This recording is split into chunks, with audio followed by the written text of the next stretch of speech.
નમસ્કાર, stock this વીકમાં આપનું સ્વાગત છે અને આ સપ્તાહે કયા શેર્સ ફોકસમાં રહ્યા અને આગળ હવે કયા સંકેતો પર નજર રાખવી જોઈએ એની ચર્ચા સાથે હાજર છું હું ઝરણા આરકંટી.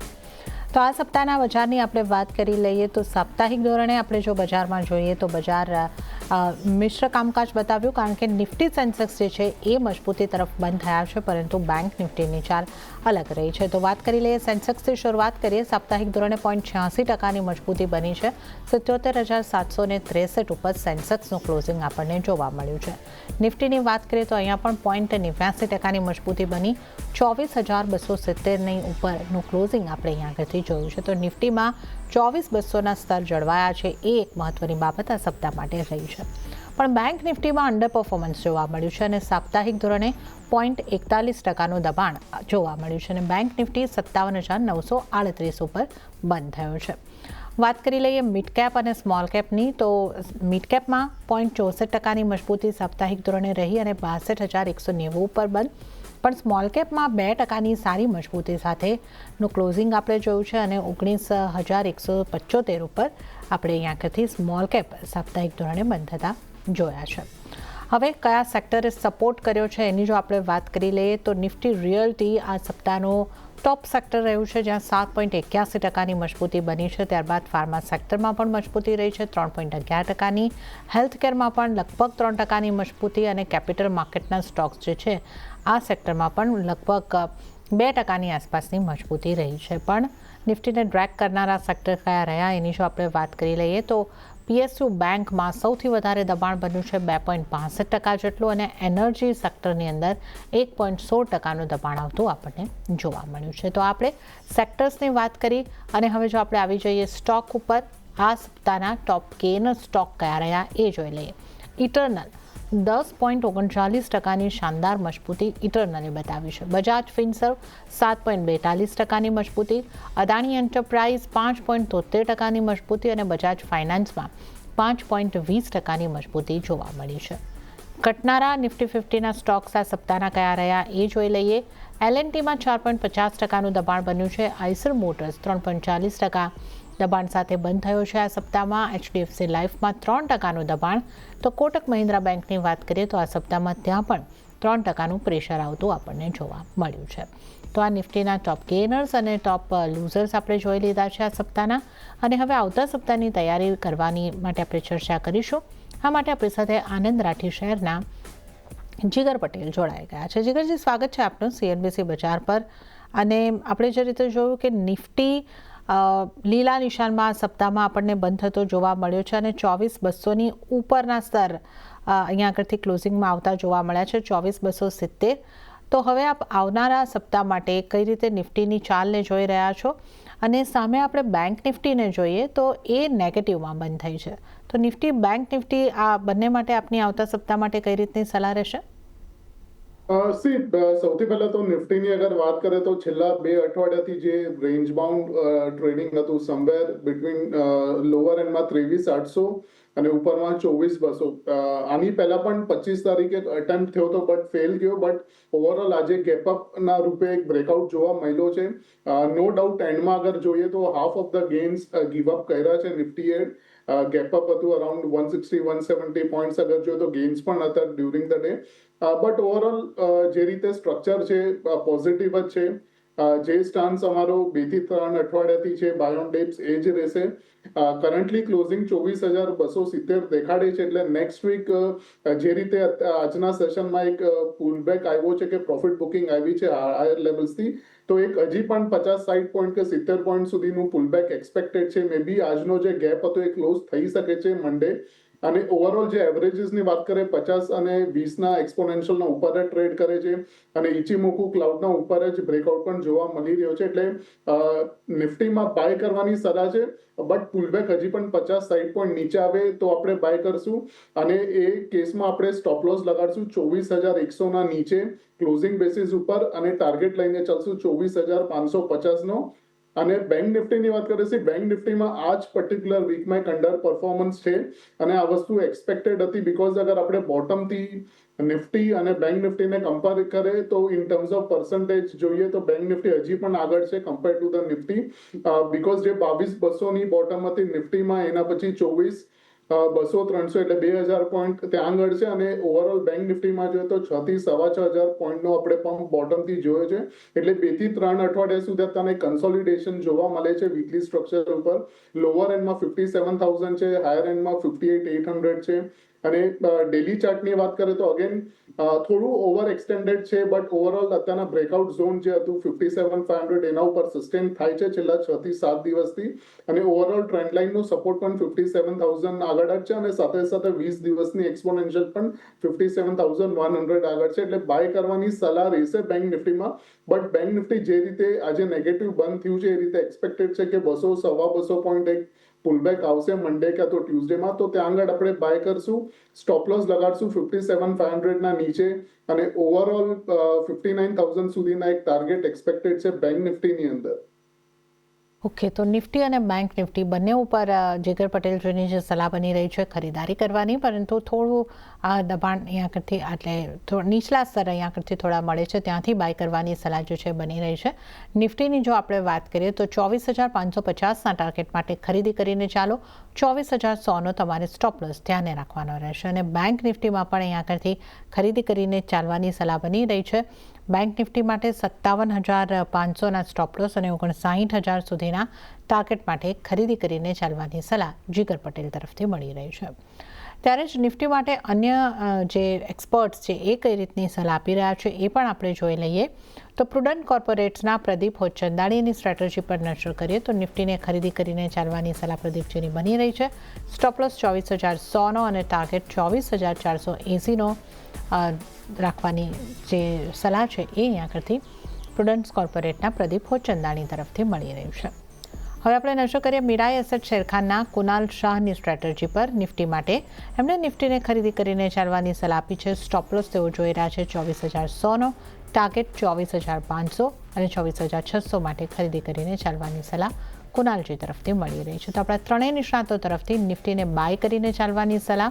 અને ટાર્ગેટની જો આપણે વાત કરીએ તો ત્રણેય નિષ્ણાતોના ટાર્ગેટ લગભગ 24,500ની આસપાસ આવતા આપણને જોવા મળી રહ્યા છે. ત્યારે જ હવે આપણી સાથે જીગરજી જોડાયેલા છે અને એમની સાથે આપણે ચર્ચાની શરૂઆત કરીશું. જીગરજી, સ્ટોક્સની આપણે ચર્ચાની આગળથી જો શરૂઆત કરીએ તો આઈટી સ્ટોક્સ આ સપ્તાહમાં આપણે જે જોયું કે જે થોડા લાંબા ટાઈમથી ઘટાડો બતાવી રહ્યા હતા ત્યાં સારી રિકવરી આવી.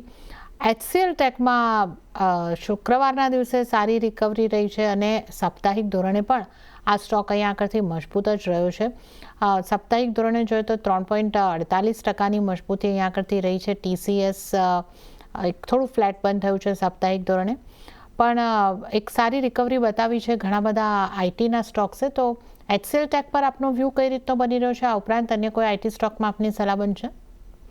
આઈટી સ્ટોક્સ અગેન આપણે ઇવન આઈટી સ્ટોક્સમાં પણ લાસ્ટ 2-3 અઠવાડિયાથી ડિસ્કશન કરીએ છીએ. વ્યૂ જે પહેલા હતો કે ઓલમોસ્ટ અગર આપણે નિફ્ટી આઈટી જોઈએ, હાફ ઓફ ધ જે એનું જે ટોપ હતું 45,000-46,000 એના પછી 25,000 સુધીના પણ લેવલ્સ જોયા છે. એટલે મોર દેન 40-45% વાઇપ આઉટ થઈ ગયું છે. બટ ઓવરઓલ નિફ્ટી આઈટીની અંદર સપોર્ટ ડેફિનેટલી છે. બીકોઝ જે રીતે નિફ્ટી આઈટીમાં સપોર્ટ જે છે એક્ઝેક્ટલી 2019-18ના જે લેવલ્સ જે છે ત્યાં આગળથી જ આપણને એક રિવર્સલ જોવા મળી રહ્યું છે.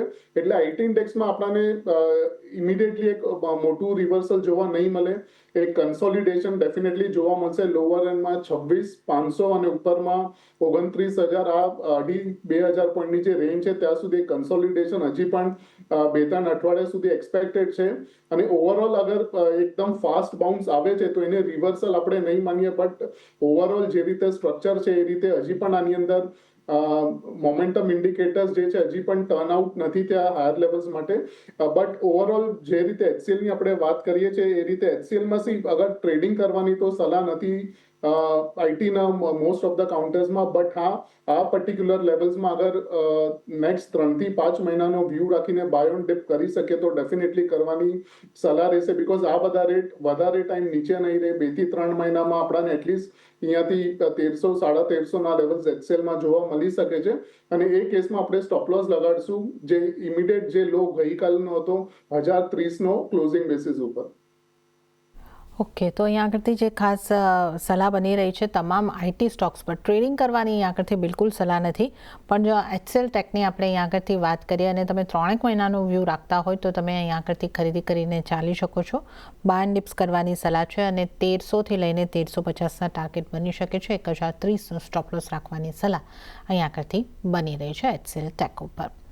હવે આપણે વાત કરી લઈએ જે આ સપ્તાહનો ટોપ ગેઇનર કાઉન્ટર્સ છે. ઇટરનલ શાનદાર મજબૂતી બતાવી છે. આ સપ્તાહમાં 10%ની ઉપરની 10.25% ઉપરની મજબૂતી ઇટરનલે બતાડી છે. ઇટરનલના સ્ટોકના ચાર્ટ આપણે કેવા લાગે છે અને આ સપ્તાહમાં જે આપણે 10%ની ઉપરની મજબૂતી જોઈ છે તો આ સ્તરેથી હવે શું કરવાની આપની સલાહ રહેશે? ઇટરનલમાં પણ એક કન્સોલિડેશન ઘણા ટાઈમથી ચાલુ હતું. 240 અને હાયર એન્ડમાં 265 268 અને બ્રેકઆઉટ એના ઉપર આવ્યો છે અને ઓવરઓલ વોલ્યુમ પણ છે બ્રેકઆઉટની અંદર. અગર આપણે જોઈએ તો સ્ટ્રક્ચર પોઝિટિવ છે બટ થોડો એક જ વીકમાં આટલો જે 10% જેટલું ગેઇન્સ આવ્યું છે તો એક પુલબેક પેન્ડિંગ છે આની અંદર. 281નું ક્લોઝિંગ છે એટલે પુલબેક 270 અને 274ના વચ્ચે આવે છે તો ડેફિનેટલી બાય કરવાની સલાહ રહેશે. 260ના નીચે એક સ્ટોપ લોસ રાખશું અને મોટી ફરીથી આપણે 300 સુધીના લેવલ્સ અને 305ના લેવલ્સ એઝ અ ટાર્ગેટ જોઈ શકીએ છીએ. ઓકે, તો ઇટરનલ ઉપર પણ એક ઘટાડે ખરીદી કરીને ચાલવાની સલાહ બની રહી છે. તો 270ના સ્તર મળે છે ત્યાંની આસપાસથી ખરીદી કરીને ચાલો. 260ના સ્ટોપ લોસ અને 300 305ના ટાર્ગેટ માટે ઇટરનલમાં ખરીદી કરીને ચાલી શકો છો. ત્યારબાદ જીગરજી આપણે વાત કરી લઈએ જે ફાઇનાન્સને લગતા સ્ટોક છે. બજાજ ટ્વિન્સ, બજાજ ફિનસર્વ, બજાજ ફાઇનાન્સ, આમાં શાનદાર મજબૂતી. ફિનસર્વની વાત કરીએ તો 0.8% મજબૂત, બજાજ ફાઇનાન્સની વાત કરીએ તો 5.20% મજબૂત. આ સ્ટોક્સને આપ કઈ રીતે જોઈ રહ્યા છો? ફાઇનાન્સ રિલેટેડ અગર આપણે વાત કરીએ તો અપાર્ટ ફ્રોમ આ બધામાં મને મહિન્દ્રા એન્ડ મહિન્દ્રા ફાઇનાન્સ જે છે ફાઇનાન્શિયલ સર્વિસ એ ગમી રહ્યું છે. એનું રીઝન એ છે કે જે રીતે લાસ્ટ 2 વીકથી મોમેન્ટમ ગેઇન થઈ છે, એક્ઝેક્ટલી જે 100 વીકનો સપોર્ટ છે સમવેર નિયર 298 ને 295 ત્યાં ડબલ બોટમ સ્ટ્રક્ચર મળ્યું છે. ડાયવર્જન્સ પણ છે અને ઓવરઓલ ડેલી બેસિસ ઉપર પણ જોઈએ તો ડેલી બેસિસમાં પણ એક ઓલમોસ્ટ 20 અને 50 દિવસના એક્સપોનેન્શિયલ ઉપર છે અને આજના પર્ટિક્યુલર સેશનમાં 100 દિવસની જે મૂવિંગ એવરેજ છે એના ઉપર જઈને બ્રેકઆઉટ જોવા મળી રહ્યો છે. એટલે આમાં પણ બાય કરવાની સલાહ છે અને વ્યૂ 8 થી 10 દિવસનો રહેશે. 334 છે, 325 સુધી મળે તો પણ બાય કરવાની સલાહ રહેશે. સ્ટોપ લોસ જે રહેશે 315ના નીચે રહેશે અને ઓવરઓલ ઉપરમાં આપણે 355 અને 360ના લેવલ્સ એક્સપેક્ટ કરી શકીએ છીએ. અને હવે સૌથી પહેલા આપના ટ્રેડિંગ કોલ્સ જાણી લઈએ તો આવતા સપ્તાહ માટે કયા સ્ટોક પર બની રહી છે આપની પસંદગી? નેક્સ્ટ વીક માટે સૌથી પહેલા તો આપણે નોકરીની વાત કરીએ ઇન્ફોએજમાં ઘણા ટાઈમથી એક સારું એવું કરેક્શન જોવા મળી રહ્યું છે. વીકલી સ્ટ્રક્ચર જોઈએ તો ઓલમોસ્ટ ટોપ ઉપરથી ઇન ટર્મ્સ ઓફ પર્સન્ટેજ જોઈએ તો 49 to 50% વાઇપ આઉટ થઈ ગયો છે અને રિસેન્ટલી જે એક્સટેન્ડેડ બોટમ સાથે ડાયવર્જન્સ બન્યો છે ઓલમોસ્ટ 1000ના લેવલ્સ અને 990ના લેવલ્સ છે અને એબીસીડી પેટર્ન પણ જોવા મળી રહી છે અને ઓવરઓલ જે 2023નું બોટમ હતી એના પછી જે રેલી આવી છે એની 61.8% આગળ જ સપોર્ટ પણ લેવામાં આવ્યો છે અને આ જ સપોર્ટ અલાઇન થાય છે પ્રીવિયસ બ્રેકઆઉટ ઝોન આગળ. અને સાથે સાથે જે રીતે મેકડી અને આરએસઆઈનું સ્ટ્રક્ચર છે એ રીતે લાગે છે કે આની અંદર રિવર્સલ ડેફિનેટલી બનશે અને છેલ્લા 2 દિવસથી ક્લાઉડના ઉપર બ્રેકઆઉટ પણ આવ્યો છે. નોકરીની અંદર બાય કરવાની સલાહ રહેશે. કરંટ ક્લોઝિંગ છે 1034નું, ત્યાંથી લઈને 1020 સુધી મળે તો પણ બાય કરવાની સલાહ રહેશે. સ્ટોપ લોસ જે રહેશે 990ના નીચે ક્લોઝિંગ બેસિસ ઉપર રહેશે અને ટાર્ગેટ રહેશે 1075 અને 1080નો અને એના ઉપર સસ્ટેન થાય છે તો એટલીસ્ટ બીજા મોટા ટાર્ગેટ્સ પણ જોવા મળી શકે છે નોકરીની અંદર. સેકન્ડ સ્ટોક છે મારુતિ છે. મારુતિમાં કરન્ટલી જોઈએ તો એક સારું મૂવ જોવા મળ્યું છે છેલ્લા 2-3 દિવસથી અને કરંટ વીકમાં ઓલમોસ્ટ 4.5%નો ગેઇન્સ છે. મેજર સ્વિંગ હાઈસ પણ બ્રેક કર્યા છે 14,000ની ઉપર અને વિથ વોલ્યુમ છે અને કરન્ટલી એનું ક્લોઝિંગ પણ ઘણું સારું છે. બ્રેકઆઉટ ઝોનના ઉપર ઓલમોસ્ટ વીકલી હાઈના નજીક જ ક્લોઝિંગ મળ્યું છે. એટલે next week based on daily chart એક પુલબેક આવી શકે છે 150-200 પોઈન્ટનો. એટલે ક્લોઝિંગ સમવેર નિયર 14,366 છે એટલે ત્યાંથી લઈને 14,200 સુધી મળે તો બાય કરવાની સલાહ રહેશે. સ્ટોપ લોસ 13,800ના નીચે રહેશે ક્લોઝિંગ બેસિસ ઉપર અને ટાર્ગેટ આપણે 15,000 ને 15,100નો લઈને ચાલશું મારુતિમાં. થર્ડ સ્ટોક છે ડોક્ટર રેડ્ડી છે. ડોક્ટર રેડ્ડીની અંદર જે રીતે આપણે જોઈએ વીકલી સ્ટ્રક્ચર ઉપર જે મૂવિંગ એવરેજીસ છે 100 વીકની જે મૂવિંગ એવરેજ છે ત્યાં આગળ જ એક કન્સોલિડેશન પછી ટ્રેન્ડ લાઇન બ્રેકઆઉટ જોયો તો પ્રીવિયસ વીકની અંદર અને કરંટ વીકમાં એક ટ્રેન્ડ લાઇન ટેસ્ટ થઈને ફરીથી રિવર્સલ જોવા મળી રહ્યું છે. ડોક્ટર રેડ્ડી પણ બાય કરવાની સલાહ રહેશે. સ્ટોપ લોસ રાખશું 1320 ના નીચે અને પહેલો ટાર્ગેટ રહેશે 1470 અને બીજો રહેશે 1480. ઓકે, તો 3 સ્ટોક પર જીગરજીની પસંદગી બની રહી છે. તો એક તો છે ઇન્ફોએજ, ખરીદી કરીને ચાલવાની સલાહ 1034થી 1020ની આસપાસ, એટલે થોડા ઘટાડે ખરીદીને બાય કરી શકો છો. 990નો સ્ટોપ લોસ 1075થી લઈને 1080ના ટાર્ગેટ માટે ઇન્ફોએજને ખરીદી કરીને ચાલો. ત્યારબાદ મારુતિમાં ખરીદી કરીને ચાલવાની સલાહ છે 13800નો સ્ટોપ લોસ અને ઉપરની તરફના ટાર્ગેટની વાત કરીએ 15100ના તમને મળી શકે છે. અને ત્યારબાદ ત્રીજો સ્ટોક જે જીગરજીને પસંદ આવી રહ્યો છે ડોક્ટર રેડ્ડીઝનો, ખરીદી કરીને ચાલવાની સલાહ ત્યાં પણ બની રહી છે. 1320નો સ્ટોપ લોસ અને ટાર્ગેટની વાત કરીએ તો 1470 અને ત્યારબાદ 1480 સુધીના ટાર્ગેટ તમને જોવા મળી શકે છે. તો આ 3 સ્ટોક જીગરજીની પસંદગીના સ્ટોક. તો જીગરજી, એક મારુતિના સ્ટોકની તમે ઓટો કાઉન્ટર્સમાંથી પસંદગી દર્શાવી છે. આ સ્ટોક આજે સારી મજબૂતી દર્શાવી રહ્યો હતો, પણ સામે આઈસર મોટર જેવું કાઉન્ટર એવું રહ્યું કે જ્યાં આ સપ્તાહમાં ભારી દબાણ કમ્પેરેટિવલી જોવા મળ્યું. લગભગ 3.5% આસપાસનું આઈસર મોટર્સે દબાણ બતાવ્યું છે. અહીંયા તમારો વ્યૂ કેવો બની રહ્યો છે? આઈશર મોટર્સમાં વ્યૂ બુલિશ જ રહેશે. નો ડાઉટ છેલ્લા અગર કરંટ વીકમાં જોઈએ તો આઈ ગેસ મંડે ને ટ્યુઝડે એવો હતો કે આપણે એક હેવી સેલિંગ જોઈ હતી હાયર લેવલ્સ ઉપરથી બ્રેકઆઉટ લાસ્ટ વીક જોવા મળેલો. બટ હજી પણ જે 200 દિવસની સિમ્પલ મૂવિંગ એવરેજ છે એના ઉપર કાઉન્ટર સસ્ટેન થઈ રહ્યું છે. સાથે સાથે ટ્રેન્ડ લાઇનનો સપોર્ટ પણ છે છેલ્લા 2 થી 3 મહિનાનો અને ઓવરઓલ આપણે બાઉન્સ પણ જોયો તો છેલ્લા 2 દિવસની અંદર. એટલે આઈશર મોટર એક એવું કાઉન્ટર છે કે 4-5% નીચે મળે છે તો ડેફિનેટલી એડ કરવાની જ સલાહ રહેશે. અને આની અંદર હોલ્ડિંગ જે રહેશે 8 થી 10 દિવસ કે 1.5 અઠવાડિયા સુધી હોઈ શકે છે. અને ઓવરઓલ ઉપરમાં આપણે ટાર્ગેટ્સની વાત કરીએ તો પહેલો ટાર્ગેટ તો મને 7800-900 સુધીનો લાગે છે, જ્યાંથી હમણાં રિસન્ટલી રિવર્સલ જોયું હતું. અને સ્ટોપ લોસ લગાડશું આપણે 7000ના નીચે ક્લોઝિંગ બેસિસ ઉપર. ઓકે, તો અહીંયા આગળથી જે ખાસ સલામતી આપણને જોવા મળી છે આઈસર મોટર્સ ઉપર આપણે જીગરજીનો વ્યૂ માંગ્યો 7900ના ટાર્ગેટ અને 7000નો સ્ટોપ લોસ રાખીને ખરીદી કરીને જ ચાલવાની સલાહ અહીંયા આગળથી પણ બનતી જોવા મળી રહી છે. આ ઉપરાંત જીગરજી રિયલ એસ્ટેટને લગતા સ્ટોકની વાત કરી લઈએ. સેક્ટર વાઇઝ આ સેક્ટર ટોપ પરફોર્મન્સ આપતું સેક્ટર રહ્યું છે અને અહીંયા આગળ જો આપણે વાત કરીએ ઓબરોય રિયલ્ટીમાં ખાસી એવી મજબૂતી આપણને આવતી જોવા મળી છે. 11% સાપ્તાહિક મજબૂતી ઓબરોય રિયલ્ટીએ બતાવી છે. ગોદરેજ પ્રોપર્ટીમાં પણ 7% ઉપરની સાપ્તાહિક મજબૂતી આપણે જોઈ છે. તો રિયલ એસ્ટેટમાંથી કોઈ કાઉન્ટર પર આપની સલાહ બનશે? રિયલ એસ્ટેટમાં મોસ્ટ ઓફ ધ કાઉન્ટર્સમાં જે રન છે એ કન્ટિન્યુ ચાલી રહ્યું છે. અને ઓવરઓલ અગર સ્ટ્રક્ચર વાઇઝ જોઈએ તો ડીએલએફનું કાઉન્ટર વધારે ગમી રહ્યું છે કમ્પેરેટિવલી બીજા કરતા. બીકોઝ હજી પણ આની અંદર ઉપર એવું લાગે છે કે 30 થી 35 પોઈન્ટની જગ્યા છે. એટલે આની અંદર ઓવરઓલ 3 દિવસથી એક સારું મોમેન્ટમ આવ્યું છે. બાય ઓન ડિપ કરવાની સલાહ રહેશે. બ્રેકઆઉટ આવેલો 645 ના ઉપર એક્ઝેક્ટલી, એટલે પુલબેક આવે છે 660 સુધી કે 668 સુધી એ ઝોનમાં આવે છે તો બાય કરવાની જ સલાહ રહેશે. અને સ્ટોપ લોસ આપણે લગાડશું 645 ના નીચે. પહેલો ટાર્ગેટ રહેશે 770નો અને બીજો રહેશે 720નો. ઓકે, તો 770 અને 717 અને 720ના ટાર્ગેટ અહીંયા બની શકે છે. ખરીદી કરીને ચાલવાની સલાહ. 645નો સ્ટોપ લોસ તમારે અહીંયા આગળથી ધ્યાને રાખવાનો રહેશે. તો ડીએલએફ પર રિયલ એસ્ટેટમાંથી ધ્યાન આપો. હવે જો આપણે બેંક્સની વાત કરીએ તો બેંક્સમાં પણ આપણને મિક્સ બેગ રહેતી જોવા મળી છે. કોટક મહિન્દ્રા બેંક નેગેટિવ તરફ છે. પીએસયુ બેંક લગભગ મોટાભાગની આપણને નેગેટિવ તરફ રહેતી જોવા મળી છે. એસબીઆઈની વાત કરીએ તો 0.5%નું દબાણ રહ્યું છે. અને આઈસીઆઈસીઆઈ બેંક આ બધી એચડીએફસી બેંક એ પોઝિટિવ સાઇડ બંધ થતી જોવા મળી છે. બેંક્સમાં કેવી આપની સલાહ રહેશે જીગરજી કાઉન્ટર્સ પર?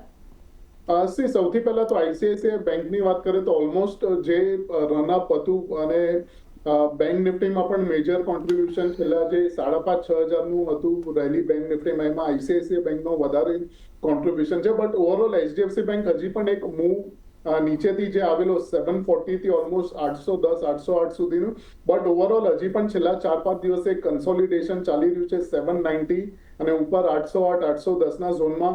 હજી પણ સ્ટોક ક્લાઉડના ઉપર જ સર્વાઈવ કરી રહ્યો છે અને ઓવરઓલ એક્સપેક્ટેશન એ છે કે હજી પણ આનું આઉટ પરફોર્મન્સ બાકી છે જોવાનું માર્કેટમાં, એટલે HDFC બેંકમાં ડેફિનેટલી બાય કરવાની સલાહ છે.